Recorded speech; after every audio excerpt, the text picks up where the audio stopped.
Okay, that didn't work as well as I thought it would. A red dot has appeared on my light, so yeah, I think it's working. Good. So if I can let everybody know that the session's going to be recorded, I'll stop the recording before the Q&A.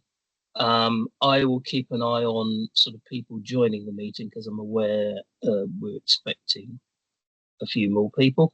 If I could ask everybody to mute themselves while Elliot does the presentation, feel free to put any questions that you want to ask in the chat. But as I say, we should have about 15-20 minutes for questions at the end of Elliot's presentation. I will mute myself and it's over to you, Elliot. Okay, thank you very much. So yeah, hi, I'm Elliot Doornbos. I'm, as Angus said, a senior lecturer at Nottingham Trent University in criminology, and I'm going to be talking about my ongoing PhD research project, which is, as obviously from the screen, looking at the trafficking of whale shark fins and actually why the barriers and challenges to basically enforcing policy and protecting them. For those who know a bit about sort of shark fin trafficking and the shark fin trade, you'll know that this is quite an atypical species and not as common as others, but I'll talk more to why I'm exploring that sort of later on. So just to keep everyone on the same page, the overarching point of this project is to just look at how effective the enforcement of policy of whale shark fins is. So just how well are we protecting them? And to do this, I've kind of broken it down into sort of 5 points of giving a contemporary review of whale shark fin trafficking. I'm putting together, and I'll talk more about this in well, not in a moment, but in a few minutes, putting together this kind of crime script. So basically a step-by-step of how does the largest fish in the world get illegally fished, the fin removed, smuggled, and then distributed. So that's what this kind of crime script is. Looking at existing policies, actually what are the challenges there, and then sort of how can we do better? I've put at the top there, just to keep things simple and as non-academic as possible here, the sort of short version of this, which is essentially how on earth is this happening, and actually is policy enforcement currently fit for purpose of protecting this species? So that's what I'm going to be kind of exploring. I think that I forgot to mention at the start, there are a couple of slides where there are some images, it's the next one is one of them now I'm remembering, some images which are a little bit, nothing too heinous, but a bit gory and do show sort of dead sharks. So just so people are aware of that and sort of moving forward. So just to get us started, that's not how you spell roots, and we're going to look past that, I've just realised. But just to give people some context of the shark fin sort of trade. So with the shark fin trade, what they will do is they will remove all the fins that you can see on there: dorsal fins, pelvic fins, the anal fin, the upper caudal fin, the top right blue one, is sometimes not removed, just because there's a bone going through it with some species. But in short, they will take as many sort of fins as they can from these species. Now, it's linked back to, well, the use of sharks as a kind of commodity is linked back to about 6th century China, and then it was about 12th, 13th century where's the first recorded use of shark fins. However, and I've moaned to Angus about this on several occasions, today it is not, despite certain media outlets' perspectives, is not specifically a Chinese problem. This is an international market. You have got fins for sale, both legally and illegally, in South America, in sort of Africa, in Europe, in areas of Asia, and in sort of Australasia, Oceania. And so it is now this huge market. Shark fins are generally used more for food and consumption, so stuff such as shark fin soup, shark fin dumplings. However, there are other uses of it as well. Use as trophies. So fins, I've seen some quite horrific images of fins being displayed sort of on walls as forms of art. In addition to certain countries' sort of traditional medicines as well, even though there is no research so far has found no medicinal purpose for the consumption of shark fins, and actually in some cases it can be seen as quite risky because of the levels of mercury.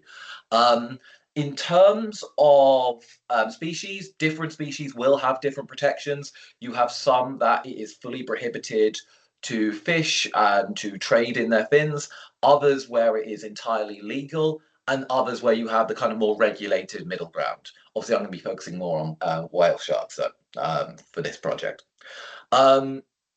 So what I mean by shark fin trafficking then, given there's a legal market, this sort of grey middle ground and a full sort of illicit market, is this working definition that I've been putting together. It might change, but for now, this is what we're going with, of sort of any act or omission surrounding the finning, processing, import, export, smuggling and distribution of shark fins, as well as any relevant products or derivatives, why not, in violation of international, national, regional policies.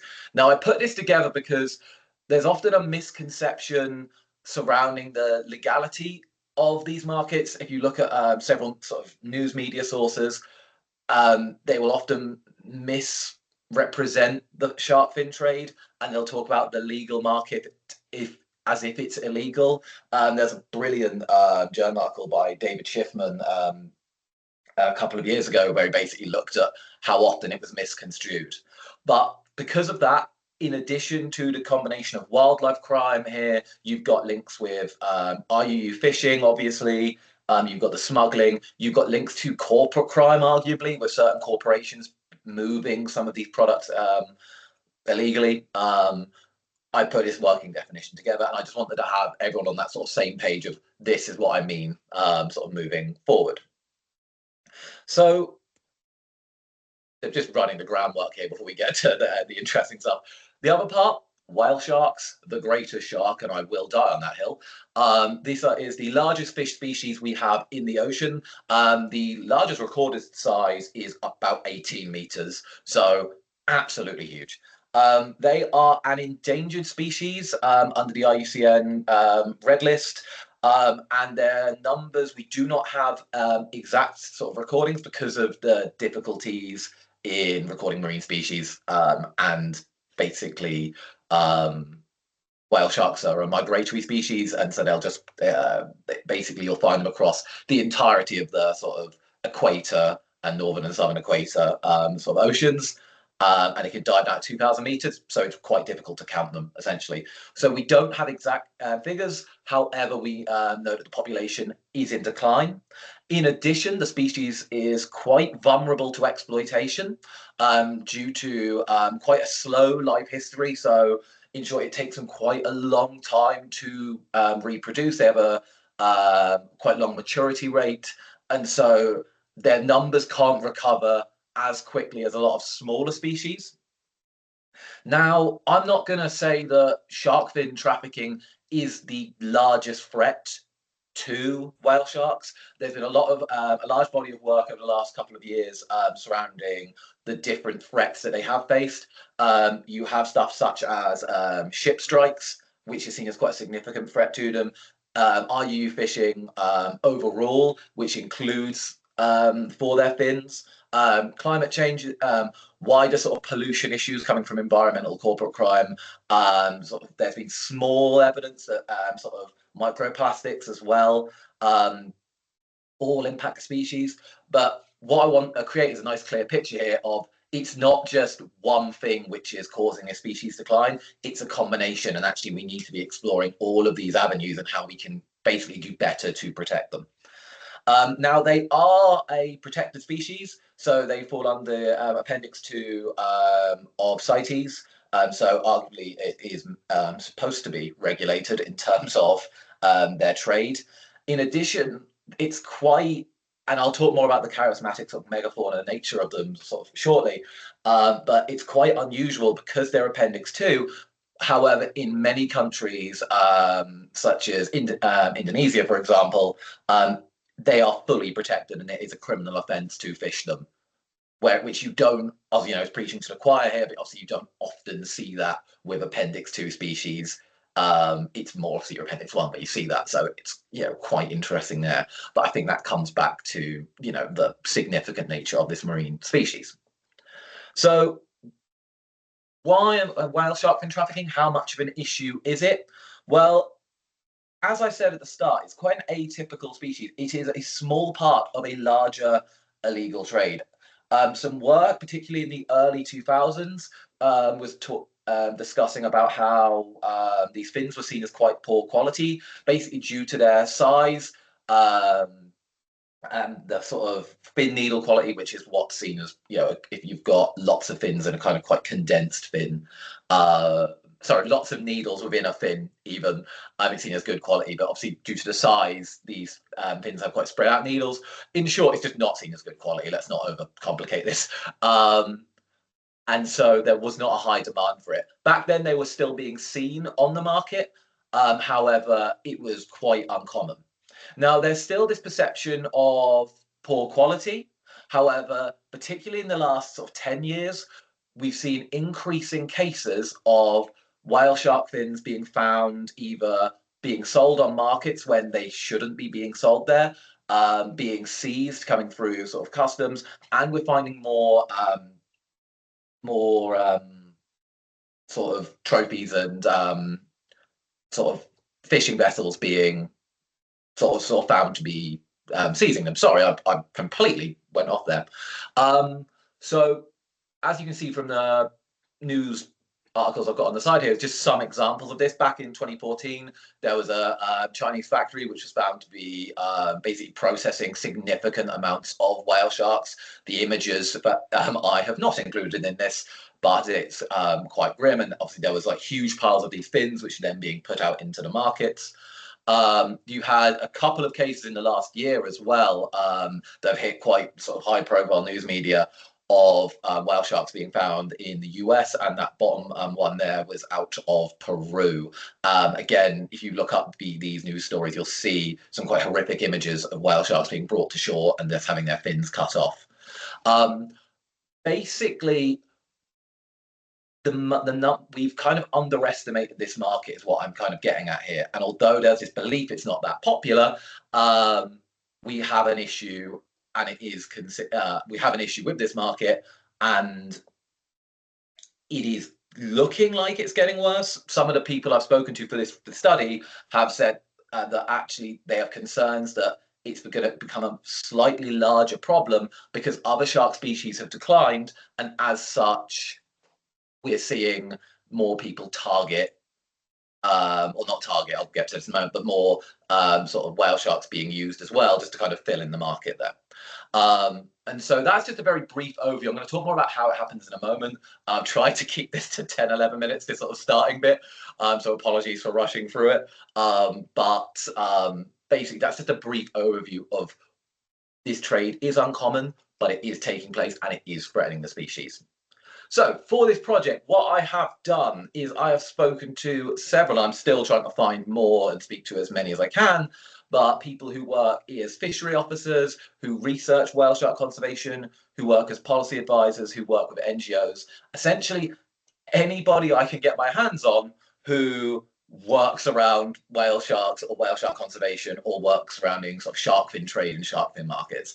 And I think it goes without saying just how brilliantly passionate these people were who I've spoken to, and how just the fantastic work that a lot of them are doing. So I'm speaking to as many of these people I can.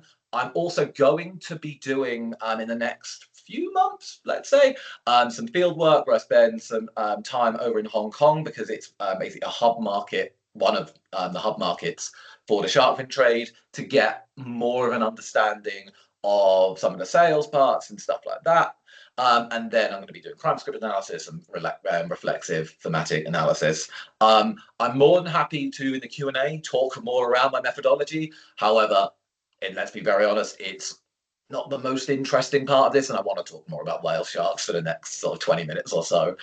So I'm going to sort of just jump straight into it.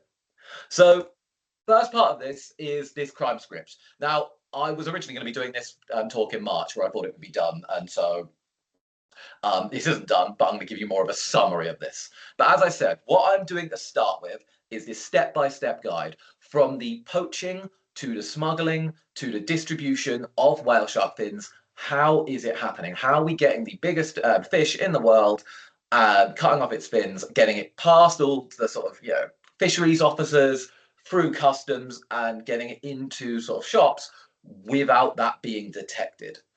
And the idea behind this is if we have an understanding of how this is happening, we can then really highlight, well, where are the challenges to actually enforcing and protecting this species?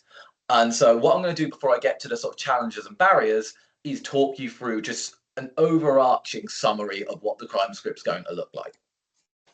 So, and I'm using Dr. Rebecca Wong's sort of fantastic work surrounding organized crime and wildlife trade to kind of help set this up. But as I said, three major components are poaching, sort of smuggling, and distribution. There is the processing part of shark fins. However, and I have this from an interview from a couple of days ago, a fantastic quote surrounding the processing of shark fins, where this person turned around and went, actually, the only way any of us are really going to know about this is if we can speak to numerous people who are actually processing it.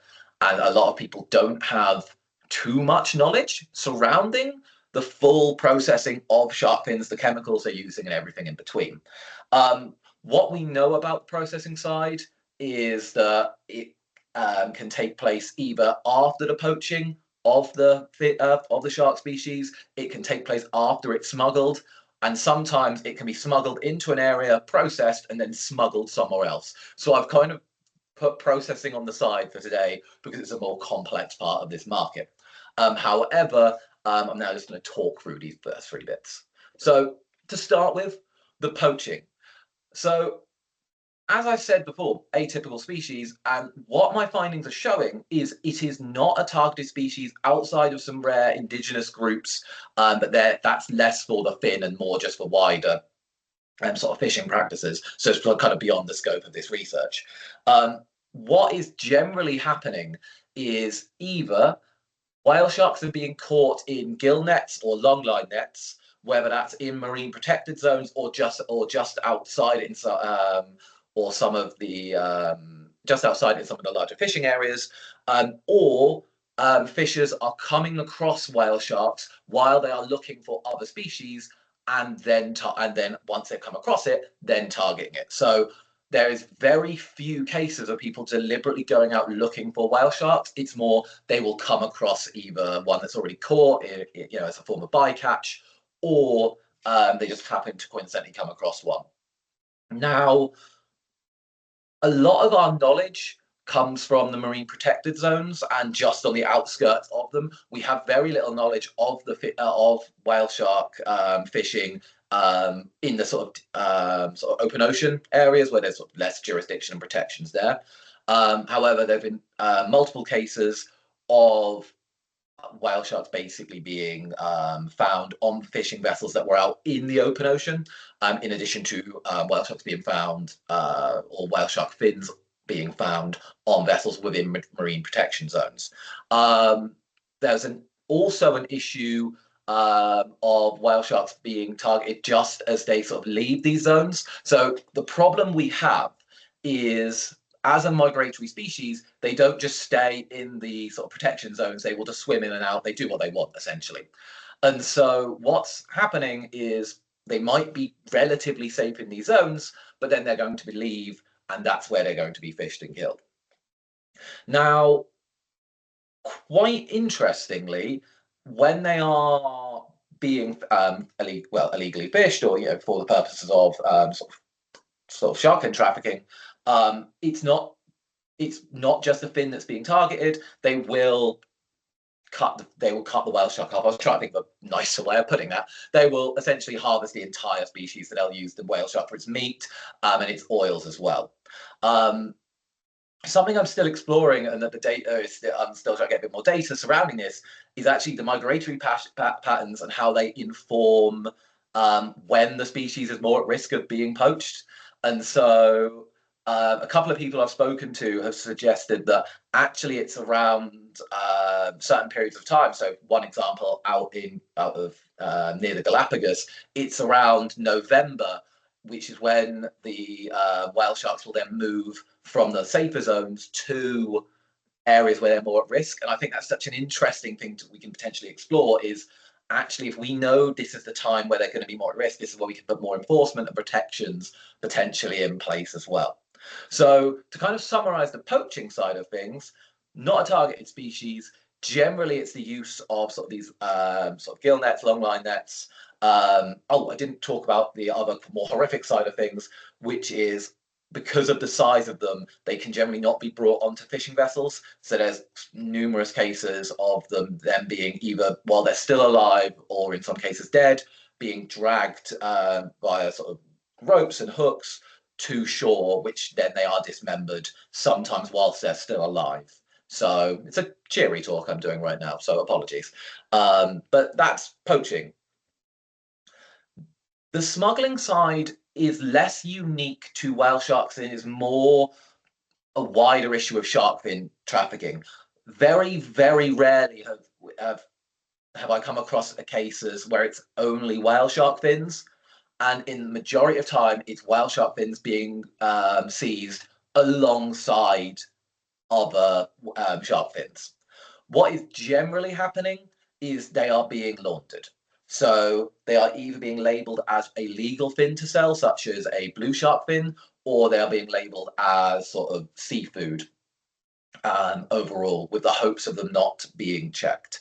They'll generally take similar routes and use similar methods to wider wildlife crimes and wildlife trafficking. So it's going through sort of shipping containers and all sorts of like airport security and stuff like that. And other cases where they're trying to sort of sneak them into sort of your sort of local sort of fishery areas as well.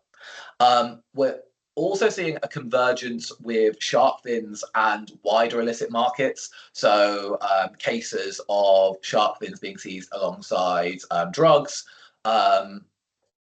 I forgot the word for gold there, but you know, sort of rare metals, and a couple of cases out of Hong Kong over the last 3 years of e-waste as well. So it's not just just shark fins and wildlife on their own. It's this convergence. And a couple of the people I spoke to out of Hong Kong were telling me about how what you'll find is you don't really have specialists, you just are having traffickers, smugglers, who just whose role is to just smuggle goods in, and it doesn't matter if it's shark fins or if it's e-waste or if it's drugs. That's the role that they play. The other strategies that are being used are sort of pressure.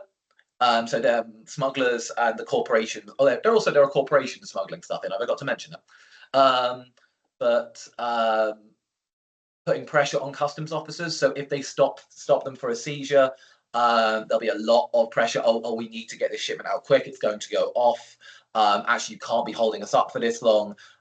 In addition to cases of bribery and wider corruption there.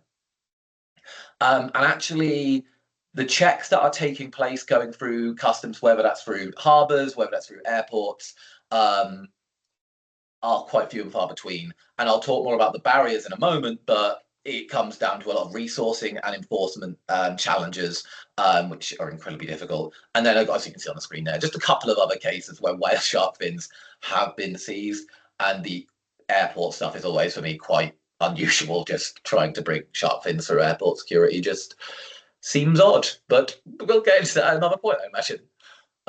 The final part, again, it's alongside wider markets, but there have been cases of whale shark fins being found or observed in shops and in certain sort of larger banquets. There have been other cases of them being used as trophies, so on displays on walls, because, you know, they're absolutely massive, these fins. And so, you know, it's seen as a kind of a status symbol to have it there. There have been some of my participants have talked to belief that some of these fins end up in restaurants, but as I'll talk to in a moment, there's not been a confirmed case to my knowledge. And actually, when they're being sold in these shops and at these markets, they're generally, again, being laundered. They're not going to be being labelled as whale shark fins, because in many cases that's fully prohibited. It's labelled as a sort of blue shark or large shark, or other cases of king shark, which isn't a species of shark, but we'll get into that. And there have been other cases where they've been trying to disguise the shark fin, so they've cut it up into smaller pieces so it's not identifiable. So we've got that there as well.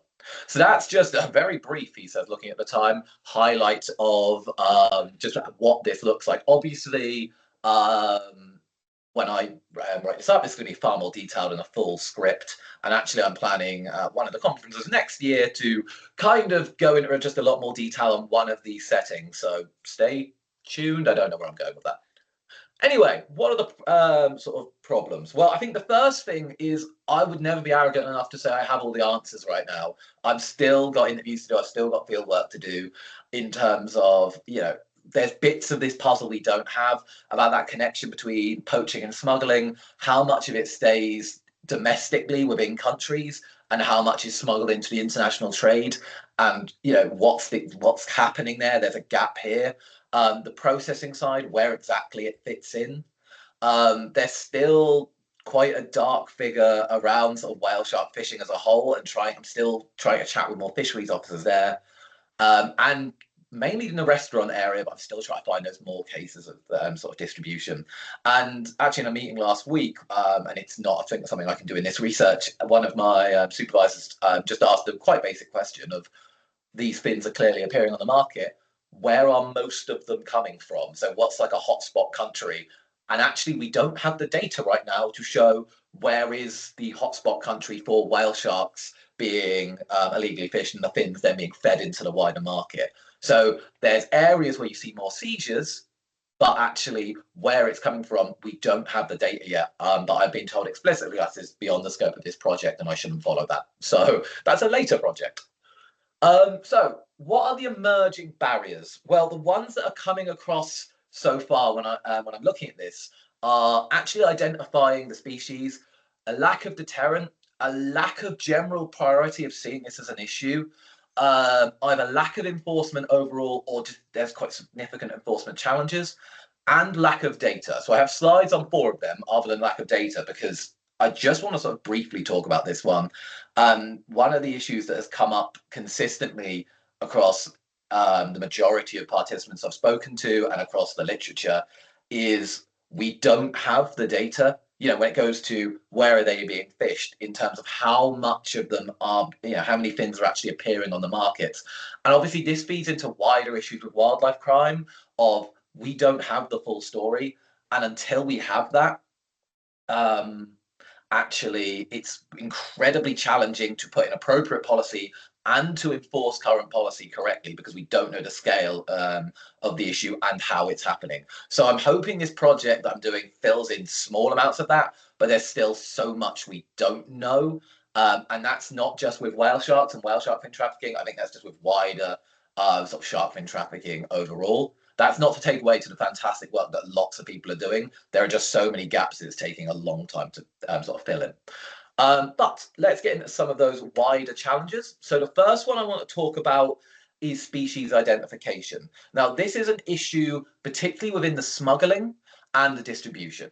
Now, multiple participants from NGOs, from the fisheries officers, from policy advisors have said that one of the largest challenges that they have is identifying which fins are illegal, and so in this case, obviously, whale shark fins. Now, whale shark fins are arguably one of the easiest to identify before they have been processed because of the unique patterns on a whale shark. However, the second they've been processed, and hopefully you can see from the top image there, they're not whale shark fins, they're wider sort of shark fins, but once they've been had the skin removed from the top of it and they've been bleached and gone through the processing, they all look rather similar like that. And once you have that, it's basically impossible to visually identify it. Now, there are some brilliant work happening in sort of wildlife forensics and to identify them via DNA checks. However, this takes a lot of time. And yeah, I'll talk about this now instead of in the struggles, challenges of enforcement. One of the issues they've had out of Hong Kong, for example, is points where it will take 6 hours to do a DNA check on some of these fins. However, they can only hold the crate, the shipment, let's say, for 4 hours. And obviously, mathematically, that doesn't add up, so they just can't use it. In other cases where they've got them DNA, testing. It's not being used routinely. And in other cases, I've had more than one participant just say that the bare minimum checks of even looking over fins before they're processed aren't happening. And obviously, if we can't identify species, we can't seize goods, we can't sort of challenge and disrupt this market. Something that has changed with the new listings from CITES, where we've now had a lot more species, shark species listed under CITES, is there's now a change in law enforcement approaches where they're now not looking as much for CITES species, but more taking a look at species that aren't listed on CITES because it's easier, because there's now less of them. However, that's still going on, and there's still a lot more challenges going on here. So species identification is quite a considerable issue. In the distribution side, it's not happening very often. There have been some rare cases that, if I have time, I'll talk about near the end of some positives or practice. Rare cases where some of these shops and markets are being checked by law enforcement. However, these are very, very uncommon. And so once it's into a country, generally these checks aren't happening. So whether that's in shops, markets, restaurants, and stuff like that. The other issue, and this is a very much more linked to whale sharks, is whale sharks weren't listed till on CITES till 2003, and some of the trophies that are on display in certain shops and at certain restaurants and in hotels and stuff like that, we're unsure if they were pre the CITES listing or after it, and so again, it creates that further problem with species identification. I've just seen it's 30 minutes already. I need to speed up. The second part, lack of priority. So in comparison to wider criminality, similar to a lot of wildlife crime, it is not that priority. I've had consistently participants borderline ranting in anger about how, whether it's from policing, customs, judges, and this isn't in any particular country, this is across numerous countries where I've spoken to people, it's not seen as a policing priority. As you can see, hopefully there, a couple of really quite hard-hitting quotes there. Someone who was talking about how basically judges, even if it's shark fins are sort of, seized, won't really see it as a significant issue. And others talking about how customs don't really have the incentive to look, because it's not going to get you to promotion. It's not seen as a big deal.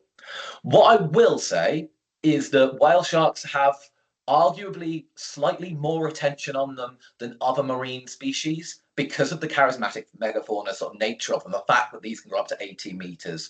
But even then, you're not really seeing that much priority in terms of checking the marine protected zones, checking the sort of smuggling and customs, and as I've already sort of talked to, that once they're into a country and they're being sold, these are not really being checked at all. So it's just not seen as that priority.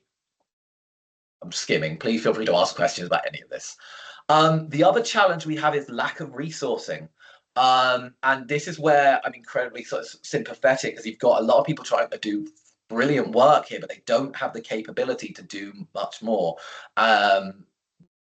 And so customs have these DNA checks, but potentially they can't check every single freight that's come in. They can't check every case. That would disrupt entire markets. There's training that is in place, and some really good training around visual identification. However, that's not being rolled out as much as it could be. And again, because the funding's not there. Actually, you're seeing kind of basic checks, whether it's in fishing zones, across beaches where like whale sharks might be being brought to shore. Law enforcement have very limited capacity to check this. And I've seen these issues in sort of Ecuador and Indonesia, both of which they've talked about we're not too sort of sure around how often it's happening, because we can't get out there enough and because it's not seen as a priority. I did have I haven't got it written here, so I'm ad-libbing this, but a quote which essentially said something along the lines of, unless it's to do with tigers or orangutans, you're not getting the resources to do many projects looking into this, or something like that. So it was something along those lines, but really talks to that fact that we have the ability to really sort of target this and tackle this a bit more, and you have the want to do that. It's just these aren't being resourced enough. The sort of final one, and this is where I'll try not to rant too much, but is the lack of deterrent across all three areas. So as we said, there's those challenges of like policing the sea, check, and they're not being checked. But even when seizures are happening, and it is within legislation to prosecute people, it isn't happening, and it's relatively small fines. So it feeds into that wider issue of sort of wildlife crime again, of that, very low risk, not a lot of chance of being detected. And if you are, it's not too bad, but actually you can get quite a lot of money from this. One of the issues quite pertinent to shark fin trafficking overall is if a seizure takes place, you'll get a fine for any illegal fins that are within the shipment. However, in most jurisdictions, they will then return the legal fins. So if you had whale sharks and blue sharks, they'd return the blue shark fins and you could still go on and sell them there. And obviously we could get into discussions about whether people have accidentally done this or they haven't had the correct CITES paperwork, and but my view of this is it doesn't really act as a deterrent if you can still make money from a shipment where they've brought in both illegal, well, sort of trafficked and legal fins. The only sort of time you've sort of seen deterrent, and Hong Kong's an example of this, where they brought in, I'm going to get the number wrong, I think it's Cap 455, but a new sort of organised crime law to help sort of target wildlife crime a bit better. If that's the wrong number, someone please tell me, or I'll look it up afterwards. And actually targeting them more as organised crime issues or financial crimes has worked a bit better there. I'm going to speed through these last bits because of time.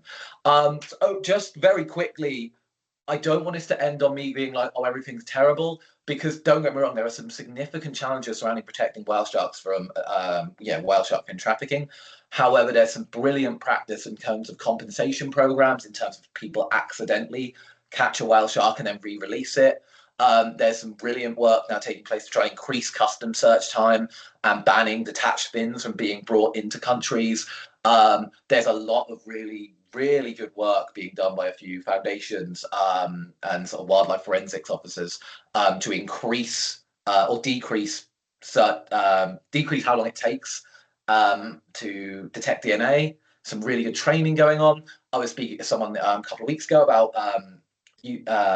trackers using on whale sharks, and they're mainly using them to track like migration patterns. But what they've found is actually it also points to wider threats. So if they go dark, like the tracker pings go dark, it points to that actually it might have been hit by a ship or it might have been IUU fished. And they were finding in that actually they could come up with a borderline, a hotspot for where some whale sharks were being fished, because every time they went into this known fishing zone, the trackers went dark. And in one case, and I wish I had the image here on to share, the tracker all of a sudden went in a straight line from where the whale shark was in the sea to mainland Ecuador. And to my knowledge, whale sharks don't have legs. So we have that there. So there is some fantastic work that I don't have time to talk about today. I'm very sorry.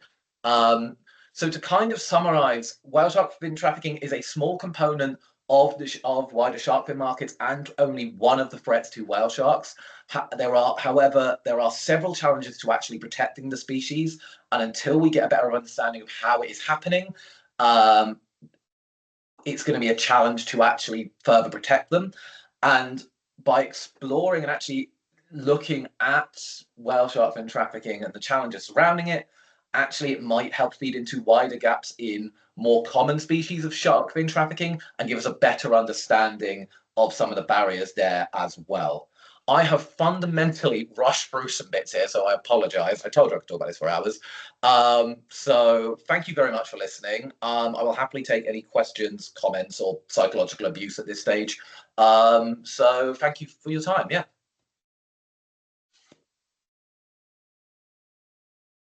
Okay, thank you, Elliot. Let me just stop recording.